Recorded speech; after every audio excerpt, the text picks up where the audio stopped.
Duplicate payments are a nightmare for obvious reasons. Most companies do a decent job of preventing them, except when there are special circumstances, which happen, unfortunately, for every company. We've got 5 of them and start and end with situations that every company has gone through recently or will go through in the near future. So please stick around till the end. Hey guys, I'm Mary Schaefer, founder of AP Now, with another AP Now soundbite. These are short, concise talks that provide bits of business intelligence related to best practice accounts payable and payment functions. Today, we're going to look at the dreaded issue of duplicate payments and 5 times when they occur when you probably normally wouldn't go out looking for duplicate payments. So let's get started. Let's dive right in. Unexpected number 1. And we've all experienced this in the last 2 years. And that is when you have a process change, when you have to change the way your payables function works. And of course, when COVID hit and a lot of people took their accounts payable function home, the processes changed. So if you have not gone back and analyzed your data for the last 2 years, or especially the first bit of time when we went home, I would suggest that you do so with an eye towards looking for duplicate payments. Because let's face it, most vendors don't return duplicate payments unless you inform them of it. So you'd want to go ahead and do that. Okay, so anytime you're going to have a process change moving forward, keep in mind that there's the increased chance of a duplicate payment. And so like a month, 2 months, 3 months afterwards, you might want to go back and analyze your data to make sure you didn't make that duplicate payment. Okay, the next unexpected, if you will, and this one creates huge problems with relation to duplicate payments, is when you move to a new ERP system. And the item can get paid on the old ERP system and on the new one, and it never gets flagged because, the 2 systems are separate. So I know companies try and do a good job of integrating and checking, but if you go to a new ERP system, make sure that you go back and you analyze the data, a few months later for the first 3 or 4 or 5 months worth of payments against the last 3 or 4 months of payments on the old system, okay? And the odds are pretty high that you'll find a duplicate where it was made on one system and the other, and your vendor didn't tell you.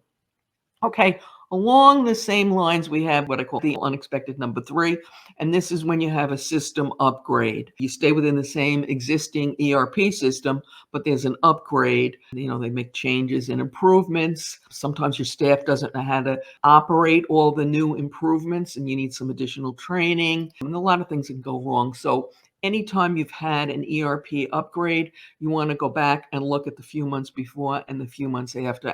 Take a closer look at that data. Hopefully you didn't make a duplicate payment, but people are human, people make mistakes. Okay, now before we get to the last 2 doozies, I'd like to invite you to hit the like button or the thumbs up button, and hopefully you're enjoying this, and we'll go on and talk about unexpected number 4. Unexpected number 4 is when you hire new staff. Number 1, you want to make sure you give them adequate training. Sometimes that doesn't happen because you're hiring new staff because old staff left, you're shorthanded, whatever. So when you have new staff, adequate training, and keep in mind what you consider adequate may not be adequate. So you want to make sure people feel comfortable to ask questions, because whenever you have new staff, you increase the chances of a duplicate payment. This, by the way, especially comes into play if your vendors are sending you credit memos for amounts that you owe. Sometimes if you don't give appropriate training on the credit memos, you'll have staffers who they'll get the credit memo. It looks a lot like an invoice to them, and so they go ahead and pay it. So now, instead of having $100 owed to you, let's say it's $200, okay? So plenty of training for your new staff, and you want to do a little checking when you go back. Okay, and the last one is a biggie, because I think that many of us are going to be dealing with this as time goes on, if we have not already dealt with it, and that is new technology. Now, you may be sitting there saying, oh, we're not planning on getting new technology, but I throw this out to you. Have you started using invoice or accounts payable automation? I call them new technology. You may look at them as a process change. You can look at them either way. It doesn't matter. There's a change. And as you're going through that change, again, the few months before, the few months after, you want to take a look at your data, do some special analysis, because you may have made a duplicate payment. Now, speaking of duplicate payments, returning checks to the person who requested the check is another cause of duplicate payments, as well as being a poor internal control. And I won't start ranting and raving about that.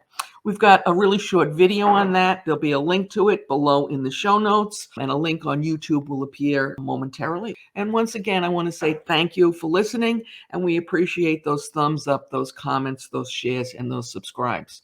Good luck.